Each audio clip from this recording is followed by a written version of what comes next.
Chapter 6 Pig and Pepper For a minute or two she stood looking at the house and wondering what to do next, when suddenly a footman in livery came running out of the wood. She considered him to be a footman because he was in livery.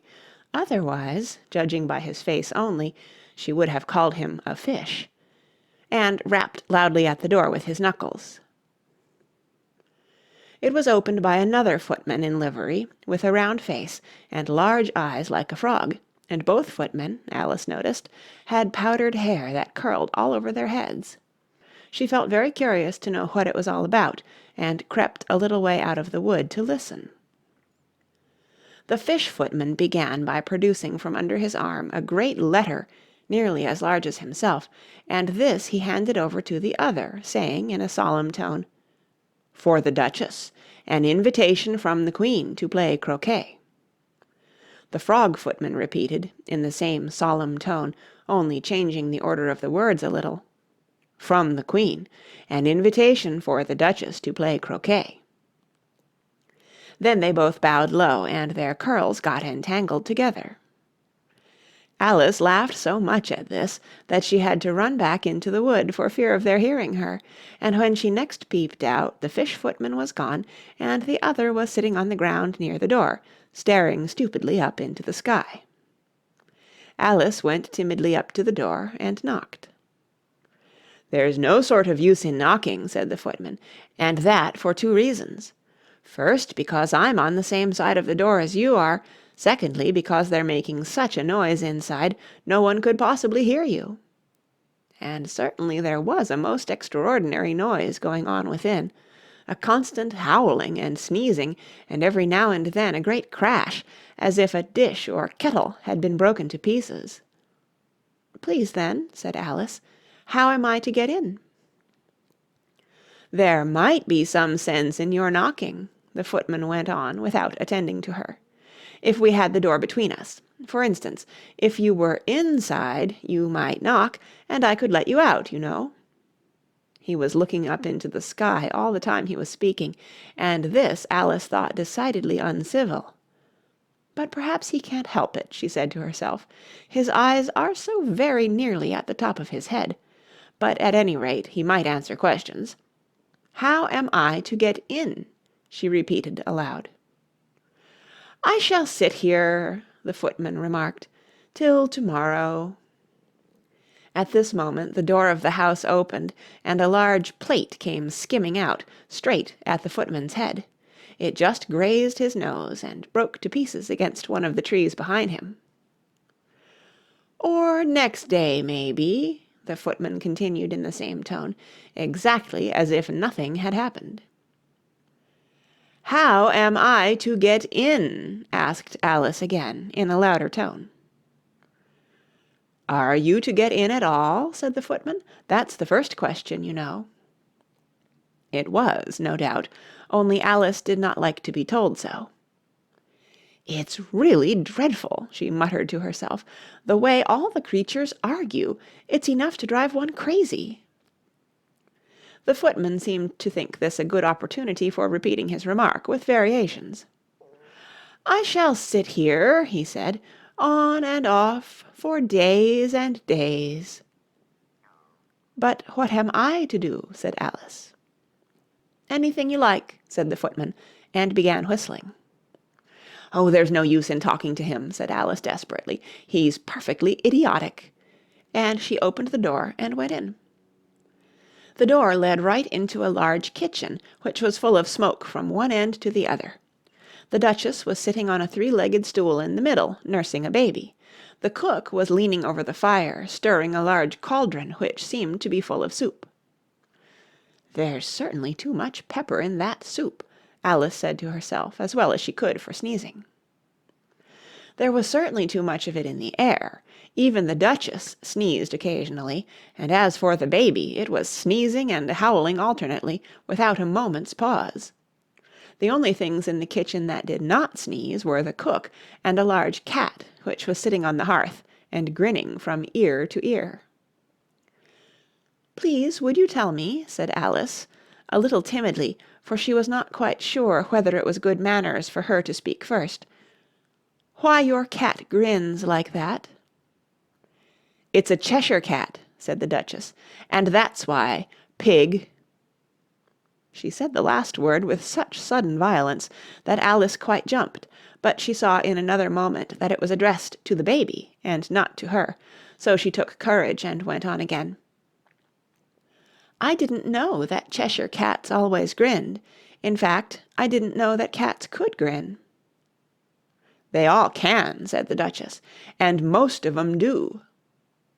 "I don't know of any that do," Alice said very politely, feeling quite pleased to have got into a conversation. "You don't know much," said the Duchess, "and that's a fact." Alice did not at all like the tone of this remark, and thought it would be as well to introduce some other subject of conversation. While she was trying to fix on one, the cook took the cauldron of soup off the fire, and at once set to work throwing everything within her reach at the Duchess and the baby. The fire irons came first, then followed a shower of saucepans, plates, and dishes. The Duchess took no notice of them even when they hit her, and the baby was howling so much already that it was quite impossible to say whether the blows hurt it or not. "Oh, please mind what you're doing," cried Alice, jumping up and down in an agony of terror. "Oh, there goes his precious nose!" as an unusually large saucepan flew close by it, and very nearly carried it off. "If everybody minded their own business," the Duchess said in a hoarse growl, "the world would go round a deal faster than it does." "Which would not be an advantage," said Alice, who felt very glad to get an opportunity of showing off a little of her knowledge. "Just think of what work it would make with the day and night. You see, the earth takes 24 hours to turn round on its axis." "Talking of axes," said the Duchess, "chop off her head." Alice glanced rather anxiously at the cook to see if she meant to take the hint, but the cook was busy stirring the soup, and seemed not to be listening, so she went on again. 24 hours, I think, or is it 12? "Oh, don't bother me," said the Duchess. "I never could abide figures." And with that she began nursing her child again, singing a sort of lullaby to it as she did so, and giving it a violent shake at the end of every line. "Speak roughly to your little boy, and beat him when he sneezes. He only does it to annoy, because he knows it teases." Chorus, in which the cook and the baby joined. "Wow, wow, wow." While the Duchess sang the second verse of the song, she kept tossing the baby violently up and down, and the poor little thing howled so that Alice could hardly hear the words. "I speak severely to my boy, I beat him when he sneezes, for he can thoroughly enjoy the pepper when he pleases." Chorus. "Wow, wow, wow." "Here, you may nurse it a bit if you like," the Duchess said to Alice, flinging the baby at her as she spoke. "I must go and get ready to play croquet with the Queen." And she hurried out of the room. The cook threw a frying pan after her as she went out, but it just missed her. Alice caught the baby with some difficulty, as it was a queer-shaped little creature, and held out its arms and legs in all directions. "Just like a starfish," thought Alice. The poor little thing was snorting like a steam engine when she caught it, and kept doubling itself up and straightening itself out again, so that altogether, for the first minute or two, it was as much as she could do to hold it. As soon as she had made out the proper way of nursing it, which was to twist it up into a sort of knot, and then keep tight hold of its right ear and left foot so as to prevent its undoing itself, she carried it out into the open air. "If I don't take this child away with me," thought Alice, "they're sure to kill it in a day or two. Wouldn't it be murder to leave it behind?" She said the last words out loud, and the little thing grunted in reply. It had left off sneezing by this time. "Don't grunt," said Alice. "That's not at all a proper way of expressing yourself." The baby grunted again, and Alice looked very anxiously into its face to see what was the matter with it. There could be no doubt that it had a very turned-up nose, much more like a snout than a real nose. Also, its eyes were getting extremely small for a baby. Altogether, Alice did not like the look of the thing at all. But perhaps it was only sobbing, she thought, and looked into its eyes again to see if there were any tears. No, there were no tears. "If you're going to turn into a pig, my dear," said Alice seriously, "I'll have nothing more to do with you. Mind now!" The poor little thing sobbed again, or grunted, it was impossible to say which, and they went on for some while in silence. Alice was just beginning to think to herself, "Now, what am I to do with this creature when I get it home?" when it grunted again, so violently that she looked down into its face in some alarm. This time there could be no mistake about it. It was neither more nor less than a pig, and she felt that it would be quite absurd for her to carry it further. So she set the little creature down, and felt quite relieved to see it trot away quietly into the wood. "If it had grown up," she said to herself, "it would have made a dreadfully ugly child, but it makes rather a handsome pig, I think." And she began thinking over other children she knew, who might do very well as pigs, and was just saying to herself, "If one only knew the right way to change them," when she was a little startled by seeing the Cheshire Cat sitting on a bough of a tree a few yards off. The cat only grinned when it saw Alice. It looked good-natured, she thought. Still, it had very long claws and a great many teeth, so she felt that it ought to be treated with respect. "Cheshire Puss," she began, rather timidly, as she did not at all know whether it would like the name. However, it only grinned a little wider. "Come, it's pleased so far," thought Alice, and she went on. "Would you tell me, please, which way I ought to go from here?" "That depends a good deal on where you want to get to," said the cat. "I don't much care where," said Alice.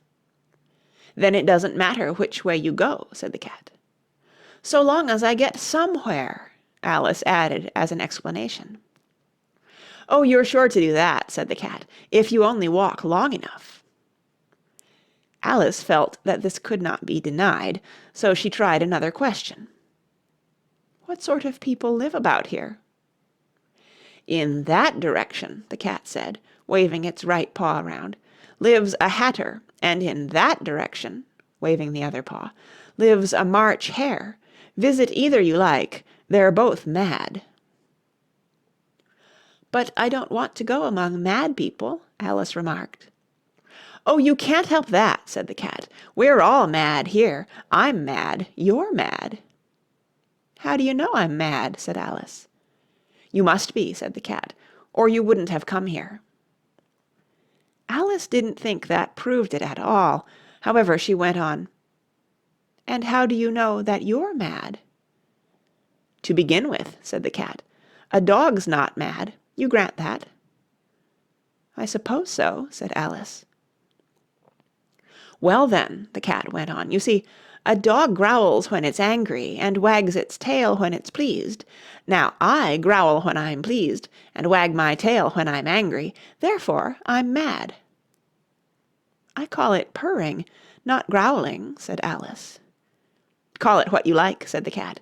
"Do you play croquet with the Queen today?" "I should like it very much," said Alice, "but I haven't been invited yet." "You'll see me there," said the cat, and vanished. Alice was not much surprised at this. She was getting so used to queer things happening. While she was looking at the place where it had been, it suddenly appeared again. "By the by, what became of the baby?" said the cat. "I'd nearly forgotten to ask." "It turned into a pig," Alice quietly said, just as if it had come back in a natural way. "I thought it would," said the cat, and vanished again. Alice waited a little, half expecting to see it again, but it did not appear, and after a minute or two she walked on in the direction in which the March Hare was said to live. "I've seen hatters before," she said to herself.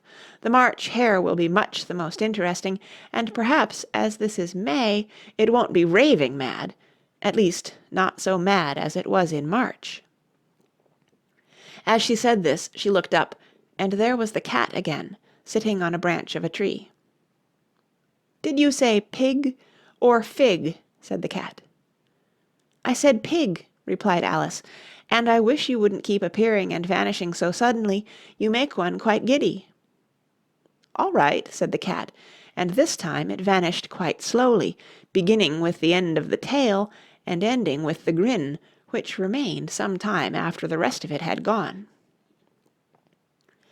"Well, I've often seen a cat without a grin," thought Alice, "but a grin without a cat, it's the most curious thing I ever saw in my life." She had not gone much farther before she came in sight of the house of the March Hare. She thought it must be the right house, because the chimneys were shaped like ears, and the roof was thatched with fur. It was so large a house that she did not like to go nearer till she had nibbled some more of the left-hand bit of the mushroom, and raised herself to about 2 feet high. Even then she walked up towards it rather timidly, saying to herself, "Suppose it should be raving mad after all. I almost wish I'd gone to see the Hatter instead."